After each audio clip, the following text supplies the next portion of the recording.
إلا الله أحاط علما بأعمال عباده وأحصى ونشهد أن سيدنا محمدا صلى الله عليه وسلم أمر أمته بالتمسك بسنته وأوصى أما بعد فأعوذ بالله من الشيطان الرجيم ولقد كتبنا في الزبور من بعد الذكر أن الأرض يرثها عبادي الصالحون صدق الله العظيم.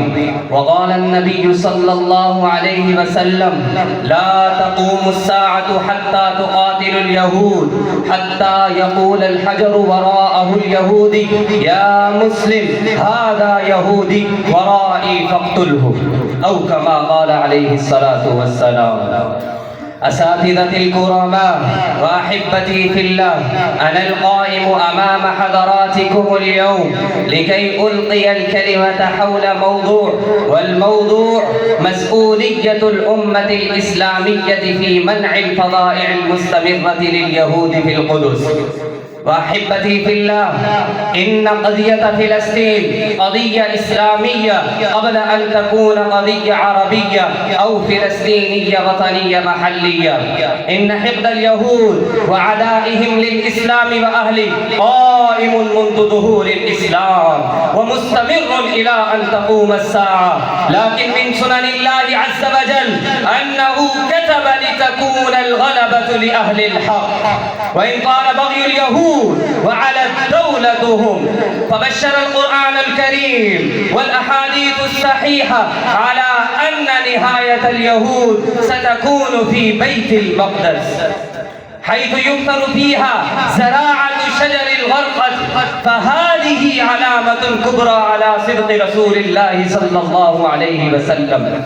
فالحرب التي بيننا وبين اليهود طويلة مديدة، بدأت منذ بعثة رسول الله صلى الله عليه وسلم وسوف تستمر حتى خروج الدجال ونزول عيسى عليه الصلاة والسلام.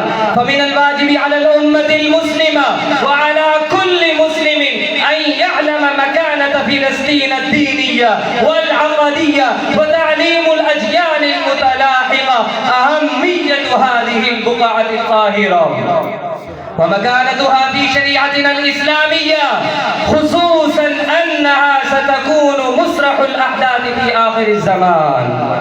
فلا شك أن واجب المسلمين هو تحرير أقصى الأسير وكل شبر محتل من أرض المسلمين وإعادته إلى مجده الإسلامي وإلى المسلمين لإعلاء كلمة الله فيها، ويتحمل كل مسلم من التبع والمسؤولية.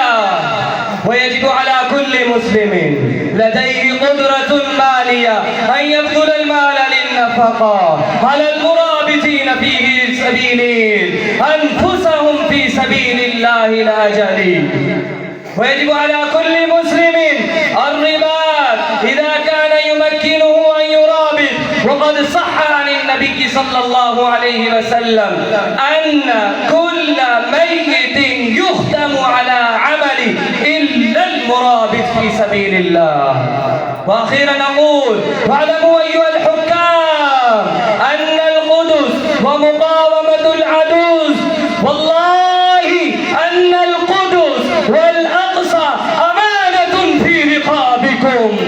أقول قولي هذا وأستغفر الله ربي من كل ذنب وأتوب إليه.